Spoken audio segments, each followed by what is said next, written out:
Always wanna talk, but you never want to smoke. If you flashing all the guns on your life, you a joke. Can't be close enough with bodies when you never ever roll. I'll be present on the shooter, we'll be lacking in the soul.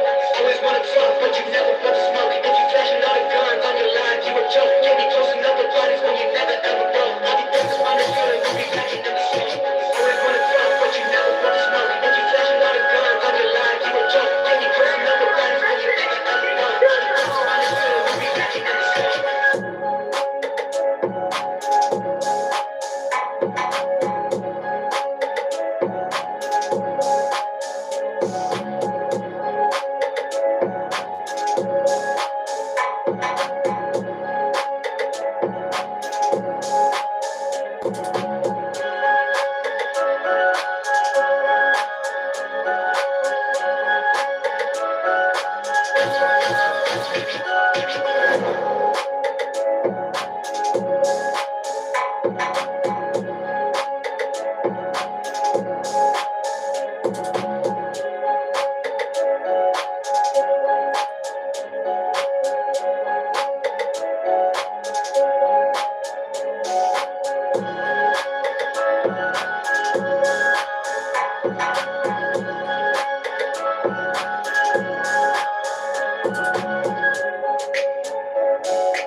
Yo, what up? Y'all know what time it is. It's time to talk realness. Time to talk realness, yo. We're gonna talk about some things. Brandon, what up? Share this shit, yo.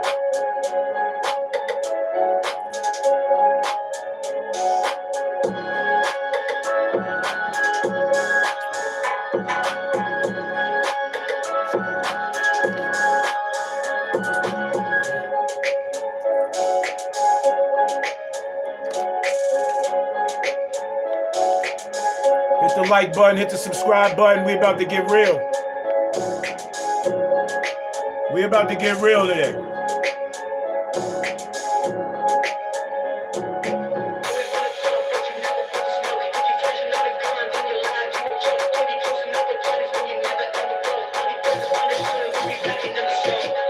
Rest in peace to my little brother.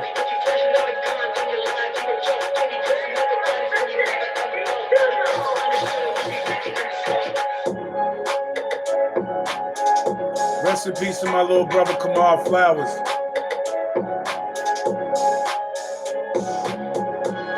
We're gonna get into some talking. Yo, salute to everybody, man. Welcome to the show. Welcome to the show. Smoking Mirrors. I'm your boy. It's your host, No Game Feed, No Game Records, man. The show's sponsored by Stack Chicken and it's supported by the first Constitution of the United States. I'm supported by the First Amendment and the Fair Use Act because all this is public record now. Some things I want to talk to y'all about, man. Today, December 9th, 2025. We're going to take it back 30 years. December 9th, 1995, my brother was born, Kamal Flowers. Shout outs to Landon, everybody checking in. Hit the like button for me. Rest in peace to my little brother, man. He was born on this day, 1995. and he was murdered June 5th, 2020. We're going to get into that. And you know, as I always keep him right behind me, so he always got my back, we're going to get into his story. Appreciate you, man. Share this with your people. We getting into real dialogue today. My brother wasn't no angel. And anybody that can say that they was brought up perfect, they just telling you a bunch of bullshit. Now, there was a tragedy that happened in my family back in 2020, 5 years ago, that resulted in my brother losing his life and my mother passing away a month and 10 days after he was gunned down in the street. Yeah. It just so happens that my deceased mother's birthday was yesterday. His is today. Both of them are in heavens. You see, you don't see my team. My team is hanging up in the background. I'm a Dolphins fan, but we're going to get into the real shit. We talking about real facts. I'm not talking about sports, because today is a very, very important day, and it's a very, very touchy day for me.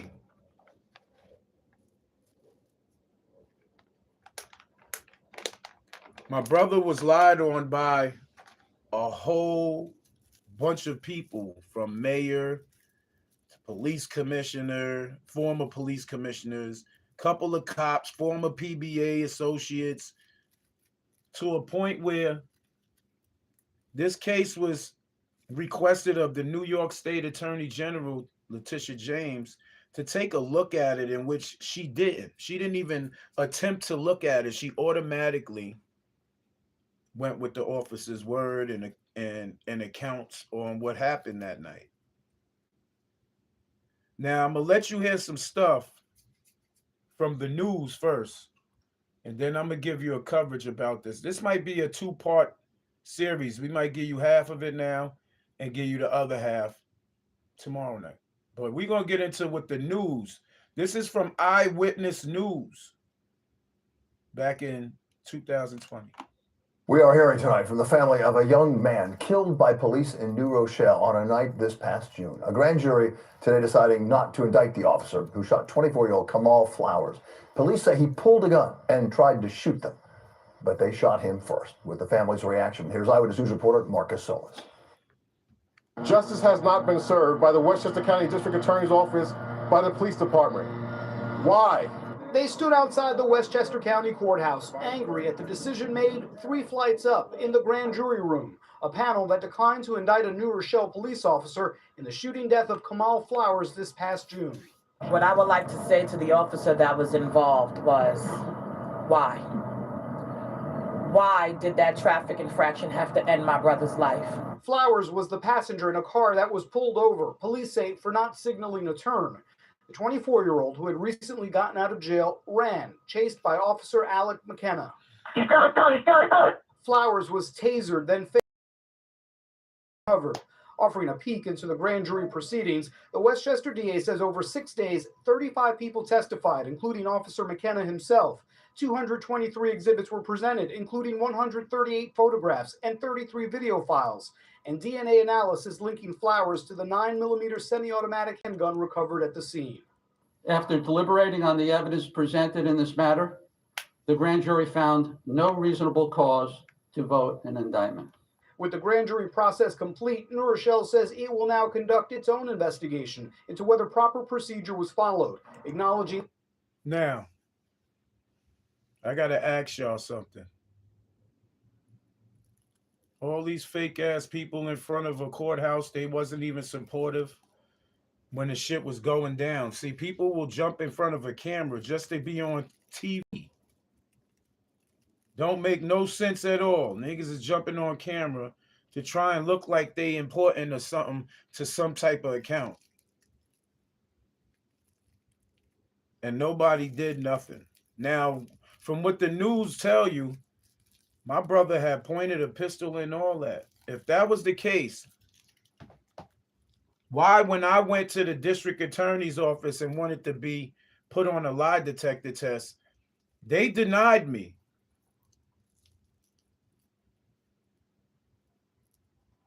They said that my brother was tased first, right? They said he had a gun on him. That was off of the eyewitness news.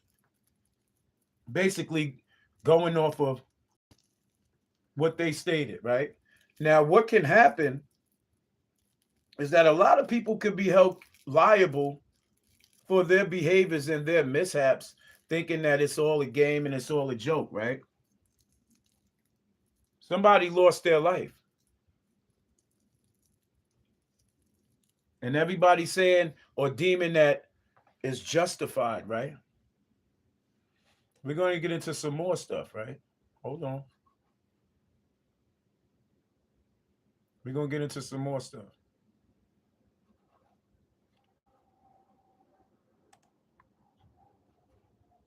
Then I'm going to show you the video. They said my brother was being chased, right? And he had a gun. And he attempted to fire on the officer who had no other choice but to shoot and kill my brother in the street. That's what he said. That's what was stated. But I'm going to let you know what happens when somebody is shot with a taser. Because we all clearly see shit. And I'm going to give the breakdown on my angle. When they was doing this whole layout and was trying to interview people, I went straight to the damn place where they was interviewing people. And I gave the breakdown of what happens with a taser and the effect of being shot with one.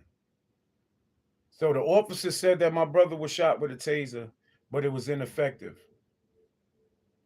If it was ineffective, where did your gun come from? Now the taser is a gun. It has bullets connected to the taser too. The report that the news got was that my brother had a pistol on him. And the officer had no other choice, right? Hold on. Give you the breakdown of what happens with a taser. They said my brother was tased first. And if he's tased, a taser gun contains, taser gun contains enough voltage to subdue my brother, because everybody knows police officers take this as part of their training. They have to withstand being hit with a taser. And they do recordings to show that these police, when they take the tase, they automatically go stiff. So if he was tased, how can he brandish a firearm? So that means the cop had the taser in one hand and his gun in the other hand. How could you tussle with somebody when both your hands are full? How could you tussle with somebody who's receiving voltage enough to shock you, stuff that can start a car? Not that loud, but enough to where, like putting your hand in a socket with a fork. That's enough zap to make you freeze and back up. He's been shot with a taser gun, minimum 2,000 volts. That's enough to stand anybody still. The shot was center mass, one shot in his chest. That's center mass. They are trained to shoot people center mass. That's the target on a bullseye. Now, the news reporting was that my brother was shot with a taser in the chest, single shot. They didn't never say in the initial report that my brother was being shot at like an animal, hunted down in the street like an animal from the time he jumped out the car. That video's coming up too. That video's coming up too. Let's see. You could have shot, even if he was attempting to brandish a firearm, y'all are trained to wound the person first, not kill him with one shot. I'm gonna dedicate my life to righting all these wrongs. And if I gotta go, then I gotta go. At least I did my job. So in memory of my little brother, I love you. I will not stop fighting. Now, the police said that they used the taser. The taser was ineffective. Where did the officer's gun come out? At what point was your life in danger? Because my brother didn't have no gun. That's why I went to the district attorney's office and requested to be put on a lie detector test because Kamal didn't have no gun on him. Kamal didn't have no gun on him. His DNA that was recovered was from the second officer bringing the dirty pistol to put the fingertip of my brother's hand on the trigger of the gun. If my brother had, but in a statement this officer gave after they exonerated him 4 months after the murder happened, right?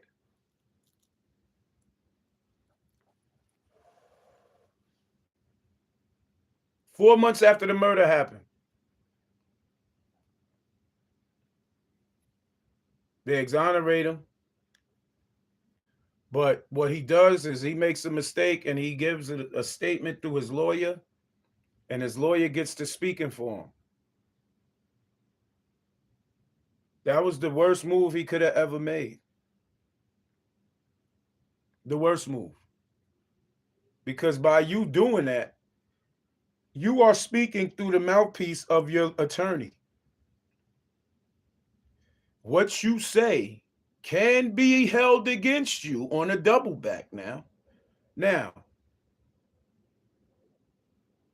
I don't know if y'all can read well, but take a look at that. And if you can't, hold on. I got one better. I got one better for y'all. Hold on. Now, you could clearly say, he said, when he chased my brother was holding the top of his waistband as if assuming that as he began to stumble to the sidewalk. As the officer, hold on. I want to give y'all this clear. As the officer caught up, the officer took out his stun gun, figuring he'd get close enough to stop Flowers, his lawyer says. Flowers then ran into the street and tried to sidestep the officer, and a Ruger fell to the ground. Flowers picked it up, holding it to his waist. As the officer radios, he's got a gun. The officer fired his taser twice. It says the officer fired his taser twice at my brother, who fell to the ground. And as the officer approached him, my brother pointed the gun that he supposedly had and pulled the trigger, but the gun did not fire, the lawyer said. The lawyer said the officer dropped his radio and his stun gun and started to back away from my brother and fell to the ground himself.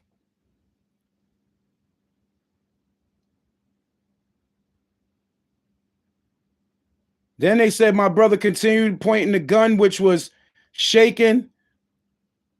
And at that time, the officer thought he was about to fire. The officer at that point got to his knees and pulled out his gun. The officer at that time, after all that shit happened, the officer at that time got on his knees and pulled his gun, yelling, "Don't do it, don't do it." Then the lawyer says my brother slapped the bottom of a gun, slid the rack, and pointed it at the officer, who fired 6 shots. So they said in all that shit, my brother's running. He falls, he gets up, he's holding his waist, and he's continuing to run. He stumbled to the sidewalk on Chariot. That's when he runs and he falls. He gets up, he's holding his waist because his pants is below his ass, his knees, so you can see his whole boxes in his ass. He said, then my brother ran into the street. Why did he run into the street if he was on the sidewalk already? This is all documented. He runs into the street, trying to sidestep the officer. When he ran into the street, it's because my brother was already being shot at. 3 muzzle flashes from a videotape shows that is equivalent to a gun going off. I'm going to tell you how. Because it was 3 flashes. Then my brother ran into the street because the officer was trying to shoot him.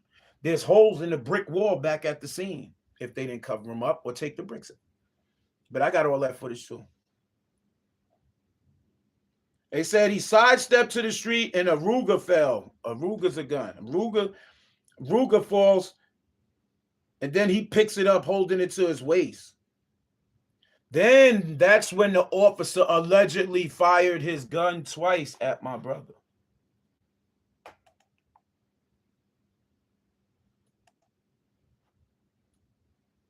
That's when supposedly the officer had let his taser off, which they deemed was ineffective because there wasn't no taser marks, no holes, no burn powder, no powder burn marks on my brother, no nothing, because he was really, really light-skinned. You could see it. They said my brother fell to the ground after the taser. Then the officer walked up to him. Then my brother supposedly pointed a gun at the officer. And he pulled the trigger, allegedly. He said the officer dropped his radio and his stun gun. Now, I'm going to give y'all a little in-depth look now. I'm going to give you the chase. I'm going to give you the chase from start to finish, okay? I'm going to give you the chase from start to finish. Check it out. This is the whole chase from start to finish. Now, y'all tell me what happened. I'm about to play it now. You're going to see my brother and them get pulled over by the police. That's the car my brother's in. That's the police on a dark road. Check it out. Here goes the chase. The officer got his gun in his hand from the time he jumped out the car. The other car that they pulled over takes off. Look at the second cop running back to his car.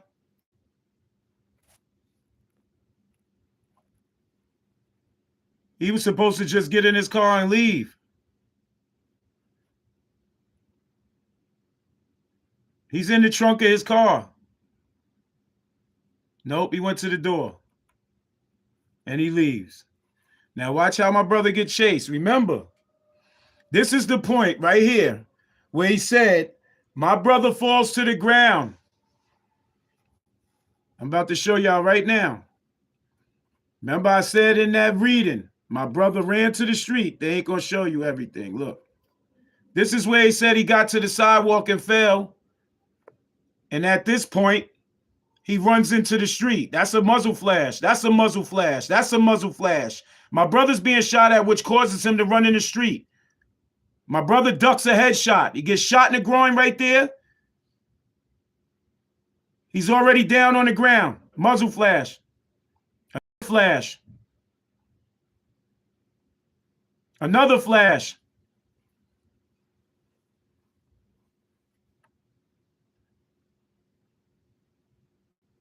Now, the officer then put his gun in his holster, as you can see. He walks up on my brother. What is he doing up on my brother?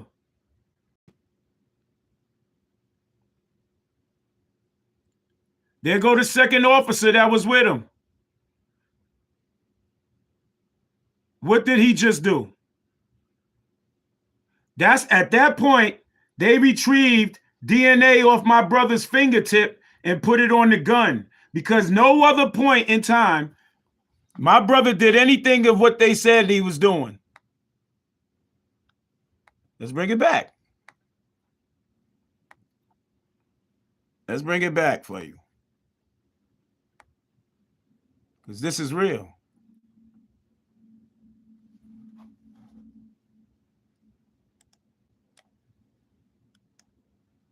Bring it back for you. My brother done got chased. Now, at this point, they said, holding his waistband as he decided to get to the sidewalk, you're going to see muzzle flashes from a pistol. That's gun flashing. Anybody knows anything about shootings? Look, at what point in time did my brother pick up a gun At what point in time did you use a taser? Gun flashes.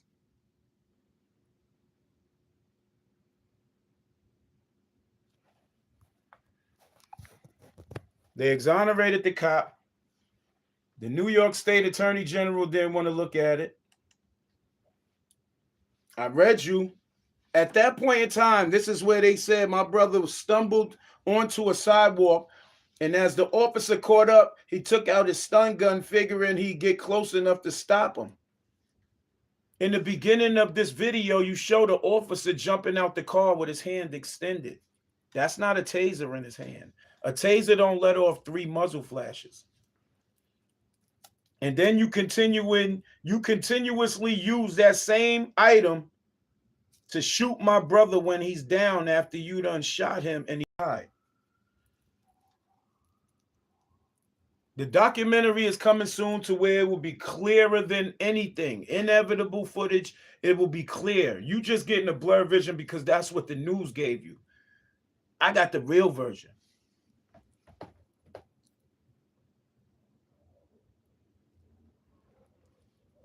You want to check out the video? You could go check out it on my page. Everybody hit the like button, subscribe button. Shout out to everybody that tuned in. I'm just giving y'all a small piece on what happens. Just to remember my brother on his birthday. He's supposed to be 29 years old, partying with us.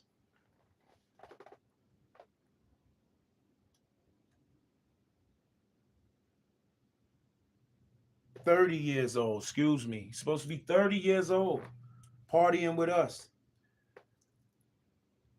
He's supposed to be here. And the system took him away from us, and they tried to cover it up. They said my brother aimed a pistol at the officer. There's no possible way. Yeah, drugs are bad, but weed is legal, though. See, if you didn't know, if you do know, weed been here since the beginning of time. God made this. God didn't make cocaine. God didn't make heroin. Actually, he did. There was a poppy leaf. So God created all this stuff. And at the time, weed was used for medicine. Heroin was used for medicine. Cocaine's not a drug that was made by God.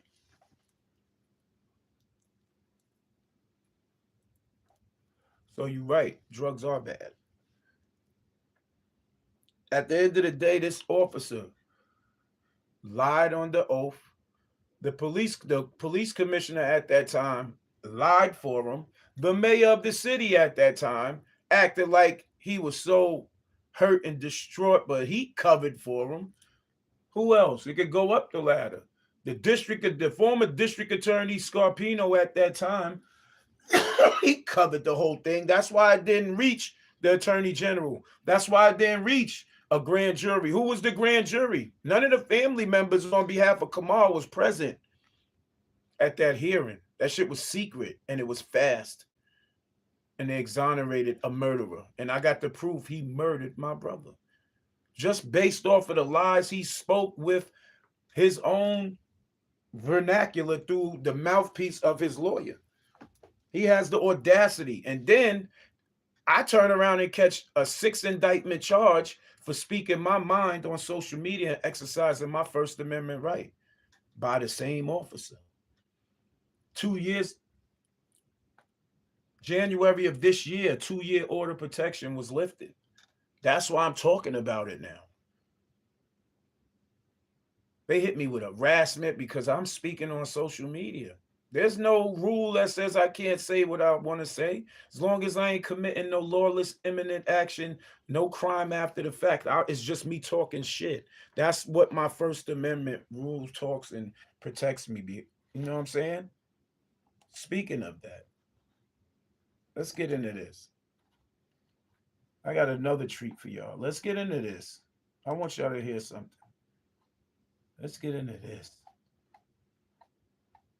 Because this is what it is. Let's get into this.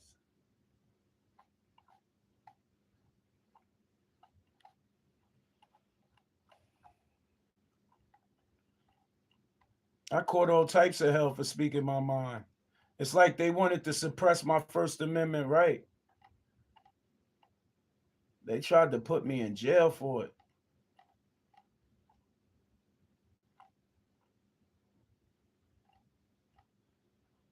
They tried to really put me in jail for it. The DA she was going a little bit too crazy. She was getting caught up in her feelings when they wouldn't treat me like some stupid nigga. They couldn't treat me like no stupid nigga because I'm too smart for that. There's no type of way. I did my research on stuff and man, they was mad, put it that way. They was just mad when I walked up in that courtroom. I wasn't quiet. I didn't let them people just control no narratives and tell me what anything was going to be. I didn't allow them to do that to me. Hold on, I'm still looking for it. Don't worry about it. I'm still looking for it.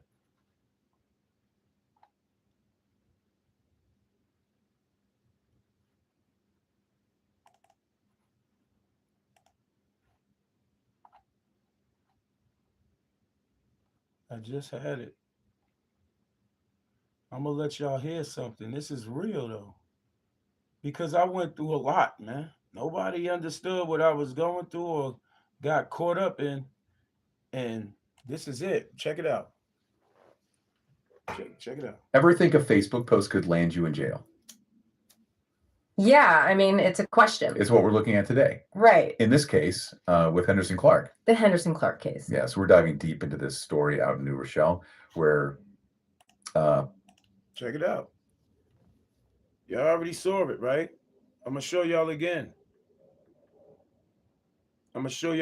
Just so y'all get the picture on what's taking place and how they try to suppress my First Amendment right and try to shut me up.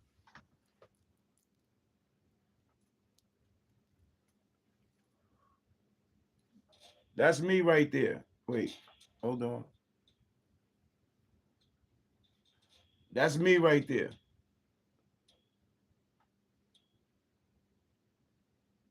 They said I caught an indictment, a secret indictment. And the indictment was for misdemeanors. Never heard about anybody catching an indictment for misdemeanors. I thought indictments was for felonies and shit like that. I thought it didn't matter the case anyway, but misdemeanors. Misdemeanors. Pay attention. Ever think a Facebook post could land you in jail? Yeah, I mean, it's a question. It's what we're looking at today. Right. In this case, with Henderson Clark. The Henderson Clark case. Yeah, so we're diving deep into this story out in New Rochelle where Henderson Clark is facing charges for allegedly threatening the police officer who shot and killed Kamal Flowers back in 2020. Really interesting how this case kind of sits at the intersection of free speech and social media and police accountability. Yeah. All these things kind of coming together. And yeah. And I think that's what makes it so fascinating. You know, we're going to be looking at kind of those blurred lines between expressing your anger about something, especially something as controversial as a police shooting. Right. And then what the law considers an actual threat. Yeah, so we're using a piece from Talk of the Sound, which is a local news website there. And they've got this really in-depth investigative piece that we're going to be pulling from. They did a great job. I mean, they really dug deep into this. They've got court documents, social media posts, even details about misconduct allegations against the officer involved. Oh, wow. So really interesting stuff. Okay, so I guess to really understand how we got here, we need to understand what landed Henderson Clark in legal trouble. Right. So he's facing a 6-count indictment. Wow. For something called aggravated harassment in the 2nd degree. Okay. And it's important to note this is a misdemeanor in New York. Okay. So a misdemeanor for threatening a police. You heard it. It's a misdemeanor. How the fuck you have a 6-count indictment for a misdemeanor charge? They tried to paint it in the paper like I was this terroristic threat. They already did that shit to me back in 2017 in the city of Mount Vernon when they falsely accused and persecuted me and said that I sold drugs to an undercover, and they compared me to a domestic terrorist, and they was lying the whole time. What's wrong with the judicial system in Westchester County? In the small cities in Westchester County, there's a lot of corrupt, dirty shit going on, and nobody wants to stick their nose in. I'm the reason why the Department of Justice started looking into Mount Vernon's politics. They had to clean their shit up out there. It was a lot of dirt going on out there, allegedly. I'm going to say allegedly. Matter of fact, I ain't gonna say allegedly. It's public record. One of the mayors that used to be mayor there done stole campaign money. Whole lot of shit. And at the time he done came into office mysteriously. There was fire set all over Mount Vernon, just came out of nowhere. And it just so happens that a relative of his was on the fire department. It's kind of weird of the shit that's going on, B. But a misdemeanor for speaking your piece. They said I threatened the officer. If me speaking my mind and exercising my First Amendment right of the Constitution is a threat to anybody, I don't give a you know what I'm saying? Then let me be a threat to anybody who feels like that. My words are powerful because they are. The truth is always powerful, especially when you live in a lie. Police officer. Right. So the reason that he was indicted was because of the content of some of his social media posts. Okay. Let this be known. And I know y'all pretty much understand that. And if you don't now, then you will. When people are watching everybody's moves. You on camera everywhere you go in the motherfucking United States, and your social media is being watched. So you don't live in a democracy. You don't live in a United States where your liberty and your freedom and your justice for all is important. They don't give a fuck about that. You don't even realize slowly through the graces of time that everybody's every single move, every single inch has been recorded, is being recorded. You have no privacy. Nobody has no privacy. They just told you that they watching my social media. They've been doing that. They was watching my social media and thinking I was a threat so bad, right? They had the feds secretly run down on me. The feds tapped my phone. Shit was getting so real. The FOI, the Nation of Islam, came to New Rochelle in support of me. This shit was really political out here, and they tried to shut me up, though. This is a misdemeanor in New York. Okay, so a misdemeanor for threatening a police officer. Right. So the reason that he was indicted was because of the content of some of his social media posts. Okay. So prosecutors believe that his words actually went beyond just like venting or being angry, and that they crossed the line into what the law would consider a true threat. Okay. And I think it's important to remember here that it's not just about the words themselves, but it's also about whether a reasonable person would interpret those words as a genuine intention to cause harm. If you didn't do nothing wrong, then you wouldn't have paid those words no mind. I showed you proof that my brother was gunned down and executed in the street. So now they tried to shut me up and lock me up because I was deemed allegedly a threat to the officer. Part 2, I'll show you the grand jury minutes from the trial that I had. And we'll get into that. Harm. Right. And some of his posts are pretty intense. Yeah. I know Talk of the Sound included some excerpts where Clark actually talked about being on a suicide mission, Right. and being ready to die for this. And there's even a post where he mentions giving him death, and presumably that's referring to the officer. Right. See, they already got the words twisted. Didn't Abraham Lincoln say in the Declaration, excuse me, didn't Lincoln say in Emancipation, the Proclamation, give me liberty? No, that wasn't him. That was another person. They said, give me liberty or give me death. It's the same thing. Give me justice or give me death. How did that shit imply to the officer? I was talking on my page about how I was feeling.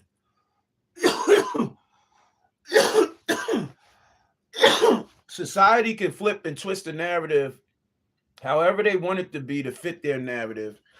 If they feel like the necessary speech from the free speech from someone is aimed or deemed for them.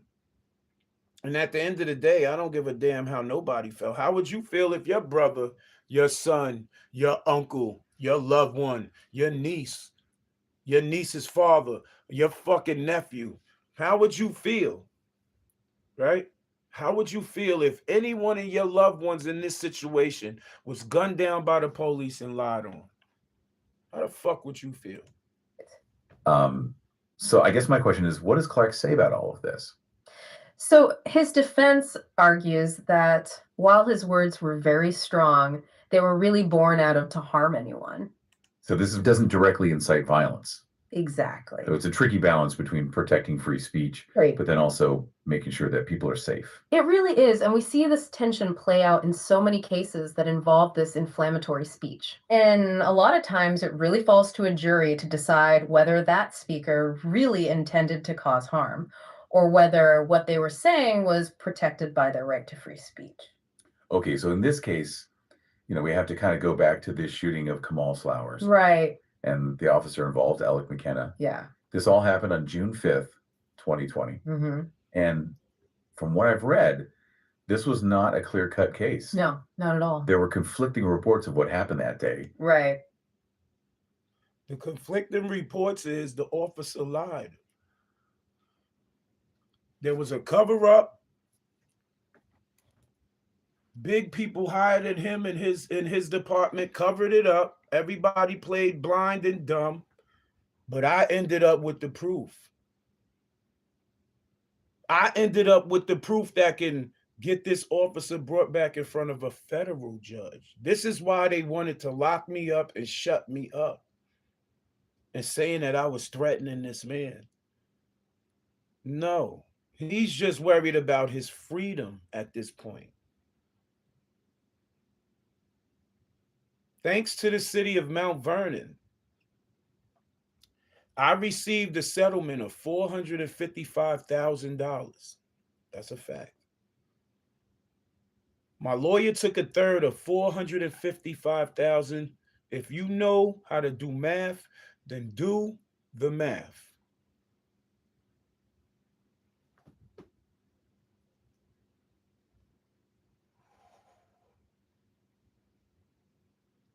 I have enough money to go right in front of a federal lawyer that can get this shit brought in front of a federal judge and get a case reopened that everybody thought that was closed and sealed and finished.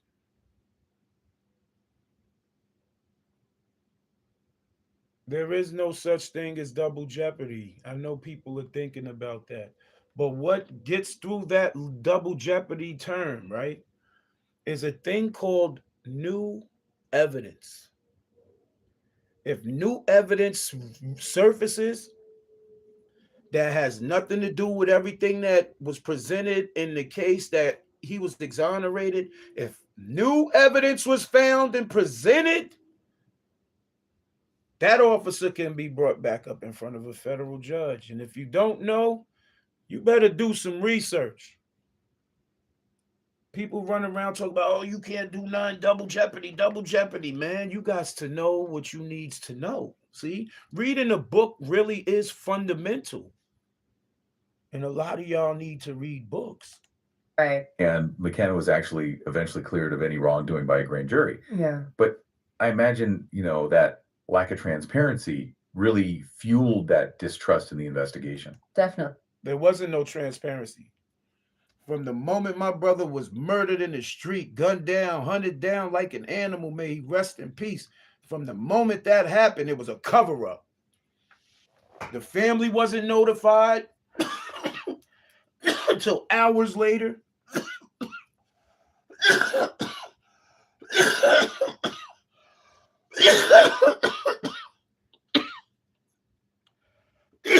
There was requests made.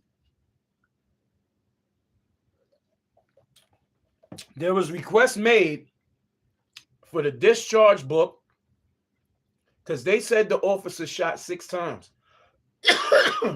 If you know anything, anytime an officer has to discharge their firearm in the streets, in the community, or in any type of situation, right, they have to log it in a book back at the department. They have to log it, time, date, how many times the shit went off. They have to take their clip out, put their gun down, and an investigation starts. Internal Affairs didn't even investigate this.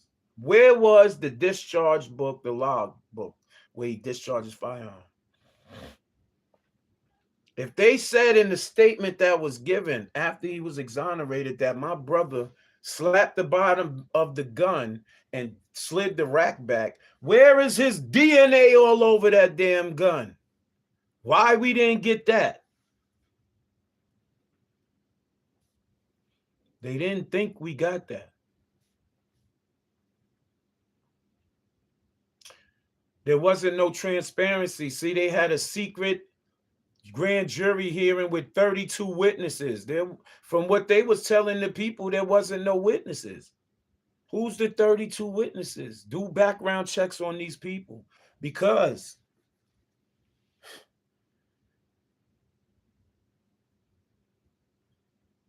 I got something that I could show you. I'm gonna give y'all a little piece of this, man. It's something I could show you right now, because I found out who some witnesses was too. They ain't gonna tell y'all about how the police officer ran up in the wrong driveway. They ain't gonna tell you that. They ain't gonna tell you that, right?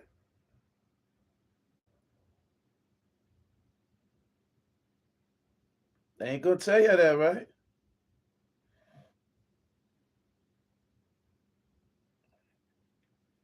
Hold on.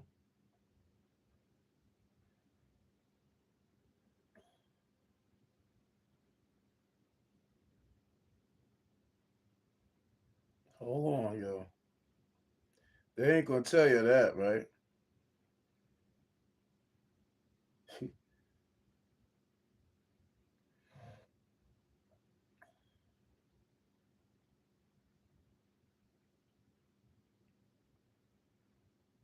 They ain't gonna tell you how the Spanish kid then laid it all on the line, said the police ran up in their driveway thinking that commotion was going on in the driveway. They ain't gonna tell you that.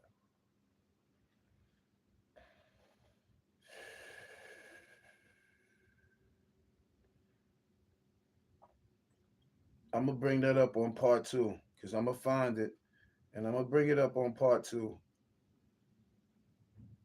so everybody knows what's really going on. Bring that up on part 2.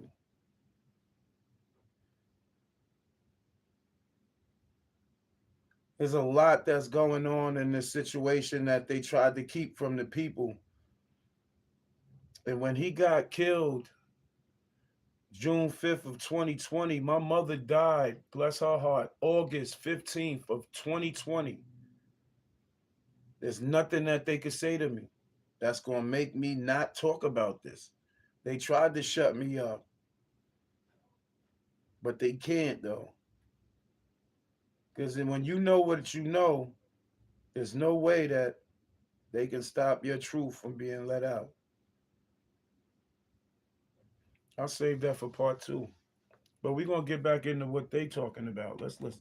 Definitely. And especially within the Black community in New Rochelle. Right. And I could totally see how that would lead to this like anger and frustration. Right. Especially for someone like Clark, who's close to Kamal Flowers. Yeah. I mean, it makes you wonder, Yeah, how much does that lack of transparency contribute to the outrage?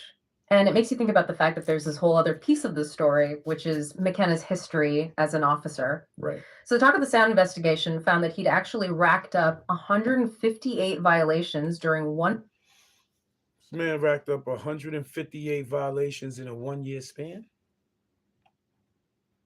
This is the officer who killed my brother. Listen. Other piece of the story, which is McKenna's history as an officer. Right. So the Talk of the Sound investigation found that he'd actually racked up 158 violations during one period while he was on the force. Wait, 158? Yeah, 158 violations. What were these violations for? So most of them were stemming from improper procedures during traffic stops, and that improper procedures during traffic stops. What was the improper procedures? I'll tell you what the improper procedures were. He was getting out of his car for no reason at all, pulling cars over off his suspicion, and drawing his weapon on people. That included things like turning off his dash cam, which is a big red flag when it comes to police. So most of them turning off his dash cam, not his body cam, because they didn't have body cams. My brother's murder is the reason why police officers got body cams in New Rochelle. They gonna say it's because all the other police officers got body cams, but they didn't have it then. It was just too much shit happening in New Rochelle where these police was involved and they was getting away with a lot of shit, but people was complaining and shit. And my brother's murder is the reason. But he turned off the car's dash cam. That's the dashboard camera that the police gotta have on. When they make stops, when they do whatever they fucking doing, that means his partner that's riding with him is just as guilty as he is. Because he's not saying a fucking word. He's not reporting it, nothing. That lets you know that at that particular time, two dirty cops was riding around the streets of New Rochelle together. And if they felt like they wanted to be in control, they would force their way on people. They would illegally pull you over, draw their weapon on you. Boy, oh boy. Listen to what they saying. Most of them were stemming from improper procedures during traffic stops. And that included things like turning off his dash cam, which is a big red flag when it comes to police accountability. Right. And for all of these violations, 158 of them, he received a penalty of 7 days forfeited leave. Okay.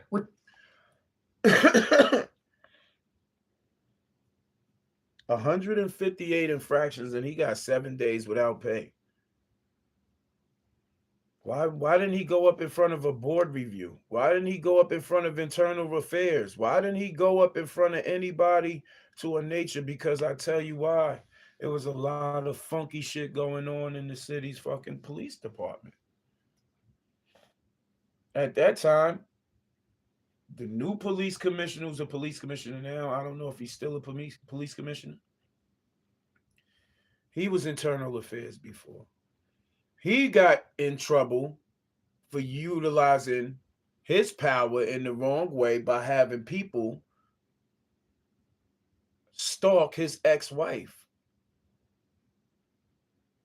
Let me say this again. The police commissioner, if he's still a police commissioner now of the city, he used to be internal affairs, and he's from the neighborhood. Or his family's in it from the neighboring areas. He was internal affairs and had investigators stalking his wife and giving in every drop. So things wasn't working out in his home, and he used his power as a police officer, an investigative officer, to investigate his wife's personal whereabouts and personal life. He made the paper. He got in trouble for that. This is what was going on in my city at the time. Which is actually considered a pretty stiff penalty. That's a lot of violations. Yeah. But I'm curious, were any of them for using excessive force or anything similar to what happened in the Flowers incident? So the Talk of the Sound investigation doesn't really go into detail about the specific nature of each of these violations. Okay. But they did uncover another incident that really contradicts what city officials had been saying. So they had claimed that McKenna had never drawn his gun before the Flowers shooting. Oh. And it turned out that wasn't true. Oh. When my brother got murdered and they went up on that goddamn press conference, oh, it just feels so sad, and I woke up and it wasn't a good day for the city, and and they got up there and said that officer never drew his weapon on anybody since he been on the force. Let's rewind this back. The Flowers incident? So the Talk of the Sound investigation doesn't really go into detail about the specific nature of each of these violations. Okay. But they did uncover another incident that really contradicts what city officials had been saying. So they had claimed that McKenna had never drawn his gun before the Flowers shooting. Oh. And it turned out that wasn't true. Oh, wow.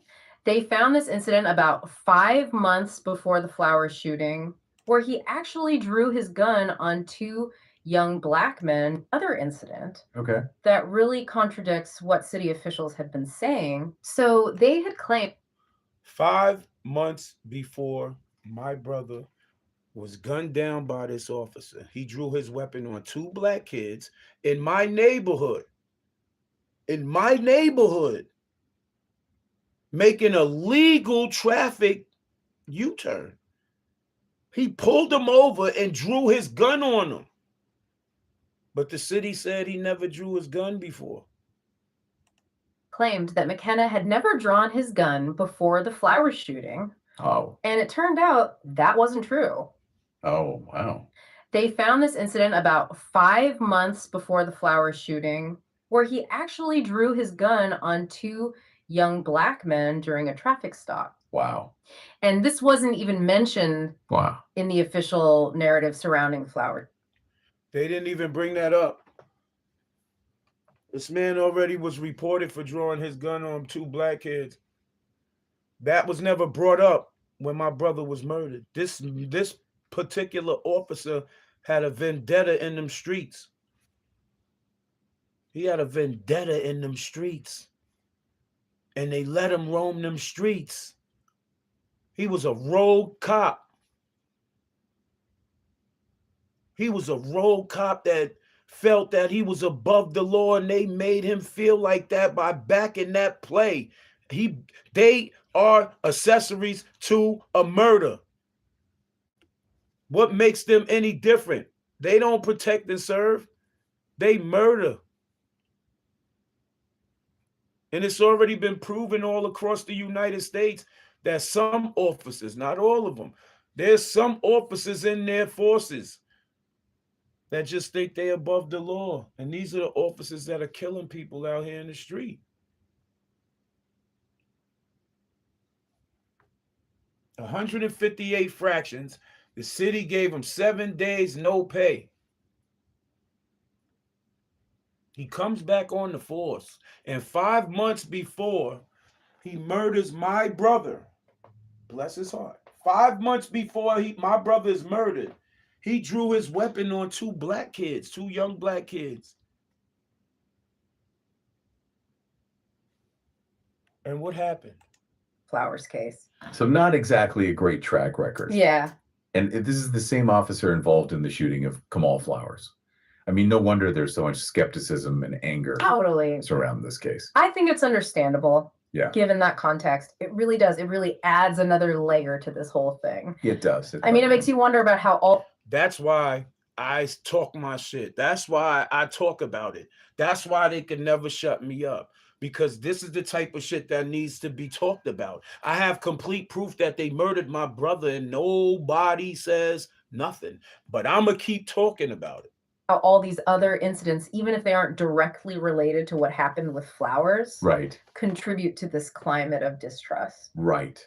Because if someone already has doubts about an officer based on things they've done in the past, right, they're going to be that much more skeptical when so. something like this happens. Yeah, for sure. And that brings us back to like the core issue in Clark's case, which is, you know, did his social media posts cross that line from protected speech into criminal harassment? It just seems like such a gray area. Yeah. How do you even know? How do you determine that? Like, when does online anger become a real threat? Right. Legally, it comes down to proving intent. Okay. Right. So you can't just look at the words themselves. Right. Prosecutors actually have to demonstrate that he intended those words to be perceived as like a real threat of violence, not just an expression of anger. Yeah. I mean, how do you prove that? How do you know? And when I went to court for this case right here, I clearly heard the first judge that looked at this case said, I don't want to be a part of this case. This is a civil matter. If y'all can't come up with an agreement with Mr. Clark, I'm stepping down from this case. I do not want parts of this case because it is a civil matter. And the civil matter is my First Amendment rights was trying to be suppressed, but they couldn't suppress them because I was too smart. They couldn't do it. They couldn't do it. Know what someone's really thinking when they're making a post. Exactly. It is a very challenging thing to prove. Right. So prosecutors have to rely on a lot of different factors. Brandenburg versus Ohio. That, right? Like they'll look at the circumstances surrounding the threat. how the target perceived the threat. And they'll look at any history of violence or any threatening behavior. Okay, so in Clark's case, could his prior arrests, for disorderly conduct, obstructing governmental administration? There's no such thing as disorderly conduct.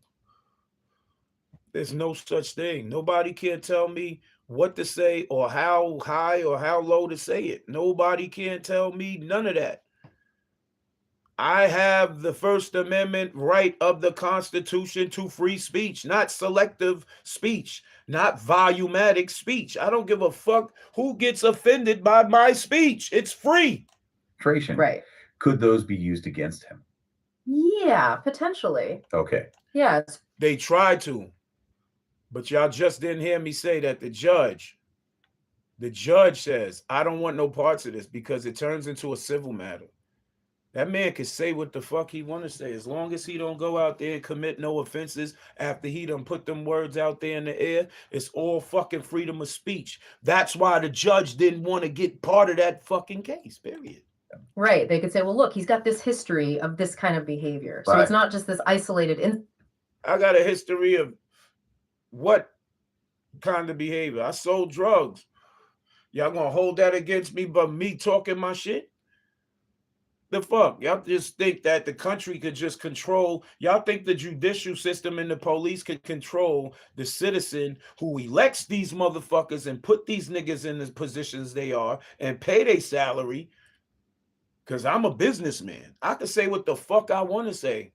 What makes me different from the old white lady that curses the police officer out and he lets her drive off? Or the old white man that cusses the police or don't even stop for the police? They got to drive nice and easy and follow him all the way home, then give him a ticket. What about them? What makes me different from them? I pay fucking taxes. Don't let the image fool you, nigga. I work. I got my own companies. I work for myself and I pay taxes and I got co-ownership and some shit. So at the end of the day, I don't need nobody's the fuck. Nobody can't tell me what to say or what my volume should be. Who the fuck are they? Incident. It's part of a pattern. This case really highlights all the complexities of free speech in our digital age.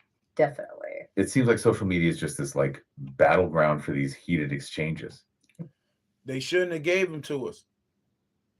You shouldn't have gave us these platforms to say how we feel, speak on any type of topic, and then try to control what we say, when we say it, how we say it. None of that. Y'all gave us these platforms. Y'all gave us this digital wave. Y'all gave us all this shit. Y'all gave it to us. So now when we develop know-how on how to use these platforms to express ourselves and give off true public knowledge and public information that y'all can't deny, y'all want to take it to a legal term and try to put people in jail. It is. It makes you wonder, can just like a rant on Facebook or Twitter really land you in legal trouble? It's a question that we're grappling with more and more and more because our lives are so intertwined with these online platforms. Right. This case is a reminder that what we do online can have real world consequences. At the end of the day, you are protected by the First Amendment of the Constitution because the judge clearly stated, as long as, Brandenburg versus Ohio, I think it is. As long as no lawless imminent action is committed after the fact that you made your statements via social media, via anything that has to do with getting out to the world, as long as you don't commit no lame act or no act right after that, you cannot be held liable for what you say. You are protected by the First Amendment of the Constitution, which is you have the right to free speech. Just don't go out there and commit the act. See, where everybody gets pinned up and jammed, no freaky, is that people talk shit on the social media, and then they got to prove to people that they bout that shit, where they go out there and do it right after they say it, and then they get booked, and now they want to say somebody snitching on them. No, you just did it to yourself. Yeah. You know, the First Amendment protects a lot of speech, Right. but there are limits. Right. And true threats are not protected. Right. So it's not about, being How can you determine a true threat from somebody just being upset? The only way you could determine a true threat from somebody being upset is if you did the wrong act to make the person react and be upset to where you feeling nervous. That man murdered my brother. I'm talking shit about it. I'm angry. So fucking what? I have the right. He's nervous because he know what he did. See, you can't run from the truth. Can't run from the truth. And that's just what it is. You can't run from the Being truth. silent, Right. but it's Trying to be about mindful being mindful. of what we say and how we say it. Exactly. Because It's not being mindful. And I'll never be mindful of what we say and how we say it when I'm protected by the First Amendment. I can say what the fuck I want to say. You can say what you want to say. Nobody can control the words. Nobody can control how you feel. Nobody can control the volume that it comes out. Nobody can control that. People will get offended with the truth. People will try to suppress and quiet the truth. People will try to cover it up with so many lies and deflections and all types of that shit to where they try to bury the truth. But no matter what you do, the truth is going to come to the head. No freaky. It's going to seep out. No freaky. It's going to grow out the ground like a flower. The truth always reacts to the light, and the light reacts to the truth. You cannot hide, no matter how far this goes. I'll keep talking about this shit until I die. Respectfully. This is something that really needs to be talked about, but because how many more kids is going to get slaughtered by the police and it's going to be a cover up? Congratulations to my son. I just saw on his page he got elected to some security coalition staff on the mayor's team. So congratulations to my son. I know he's going to make sure the mayor's in tune with how and what's going on in the neighborhoods. It might be a real drop in crime. It won't just be a cover up in the books. It might be a real serious drop in crime now. Because you got somebody from the inner city that knows, you know, how to approach things and make a move, get programmed. Salute to that brother. But at the end of the day, free speech is yours. Nobody can hold you from that, bro.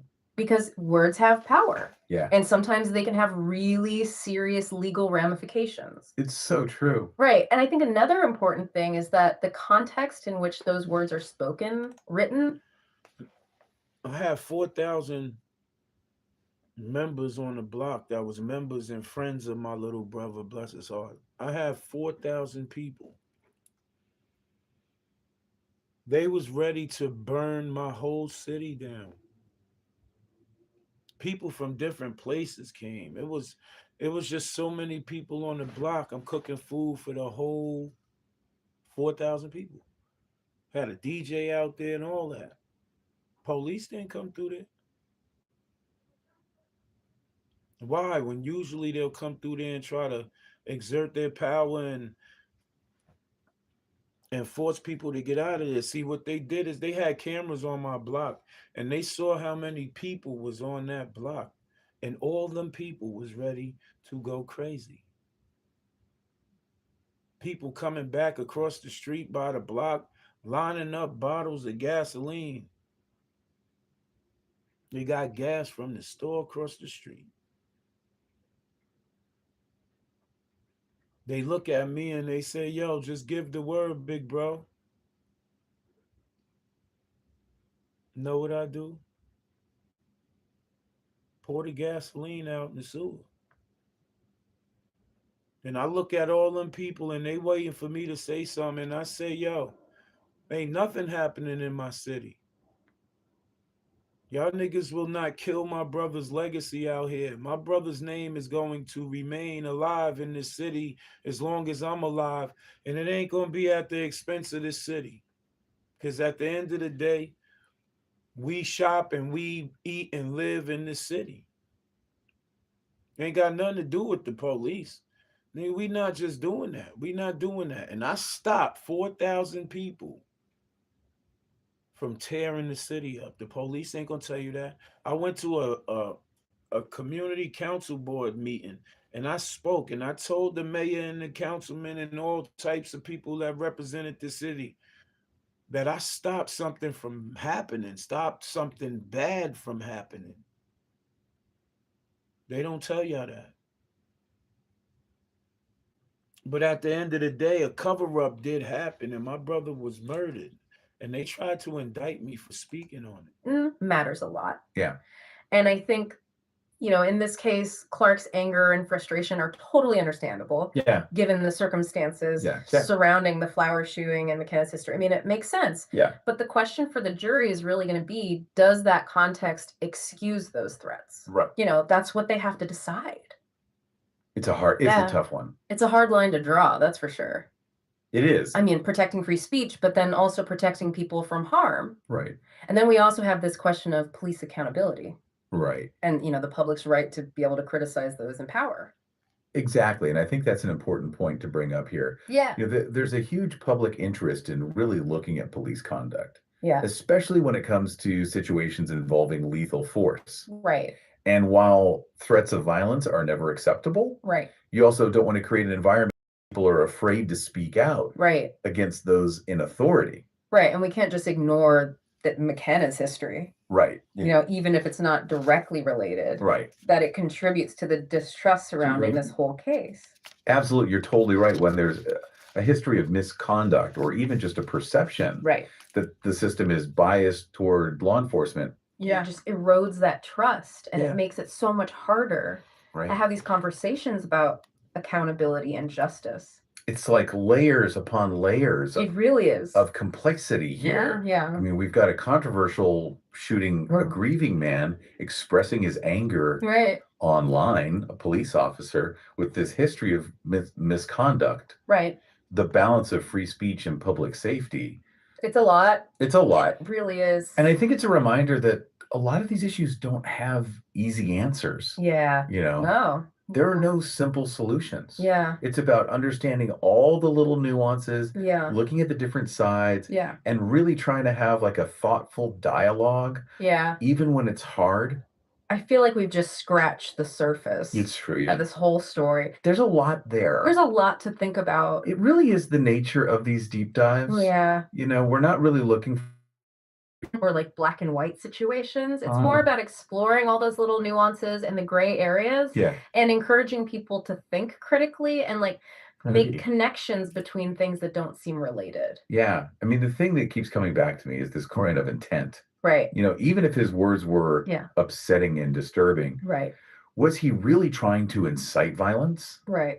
Or was he really just expressing his anger and his grief? I just told y'all I stopped 4,000 people from about to burn my city down. And they just said what they just said. So I leave it up to y'all. I want to shout everybody out that tuned in, man. It was real for me, man. We're going to have a part 2 about this to where I start showing you more of different videotapes and statements and all this other shit, man. I want shout outs to everybody that left a comment. Even if you hit the thumbs down button, it doesn't matter. If it helps the algorithms. Once again, happy birthday, happy heavenly birthday to my little brother Kamal Flowers, man. The fight still continues, man. We gonna keep on and we ain't gonna stop till justice is yours. You hear me, little brother? Everybody, stay safe. Make your circle a dot. Don't worry about the hatred. But most importantly, stack chicken. You feel me? I'm out of here, y'all.